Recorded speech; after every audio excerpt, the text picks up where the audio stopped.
జిల్లా అధ్యక్షుడు ఆదం మండలం దొడ్డంగిరి గ్రామంలో జిల్లా పరిషత్ ఉన్నత పాఠశాల సంబంధించినటువంటి స్థలాన్ని కబ్జా చేశారని చెప్పేసి ప్రధానంగా పత్రికలో ఆరోపణ రావడం జరిగింది. ఆరోపణకు వెంటనే స్పందించి అధికారులు విచారణ చేపట్టారు. విచారణ చేపట్టిన సందర్భంగా కబ్జా జరిగిందా లేదని చెప్పేసి బయట పెట్టలేని పరిస్థితి మనకు కనపడుతుంది.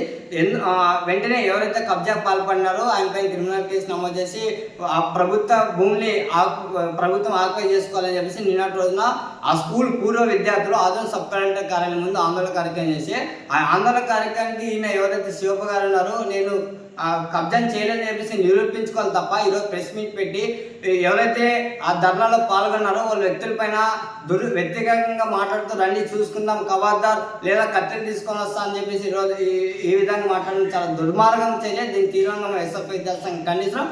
ఏదైతే ఆందోళన చేశారు పూర్వ విద్యార్థులు ఆ విద్యార్థులకు ఎస్ఎఫ్ అండదండలుగా ఉంటామని చెప్పేసి ఈ సందర్భంగా తెలియజేస్తున్నాం. కాబట్టి శివప్ప గారికి ఒకటి హెచ్చరిక చేస్తున్నాం, కవార్దార్ ఇలాంటి బెదిరింపులకి భయపడే పరిస్థితి లేదు. ఆ ప్రభుత్వ స్థలం అయితే నీ అంత తేల్స్తాం, అవసరం వస్తే ప్రభుత్వం ఆక్యుపై చేసేంత వరకు పెద్ద ఆందోళన చేయడానికి ఎస్ఎఫ్ఐ శ్రీకారం చుడుతుంది. కాబట్టి ఇప్పటికైనా జిల్లా కలెక్టర్ గారు జోక్యం చేసుకుని వెంటనే ఆ భూమిని స్కూల్ సంబంధించిన గవర్నమెంట్ ఆక్యుపై చేసుకుని ఆయనపై క్రిమినల్ కేసు నమోదు చేయాలా, లేని పక్షంలో పెద్ద ఎత్తున ఆందోళన చేయడానికి ఎస్ఎఫ్ఐ శ్రీకారం చుడుతుందని చెప్పేసి రాష్ట్ర ప్రభుత్వ అధికారులకి హెచ్చరిక చేస్తున్నాం.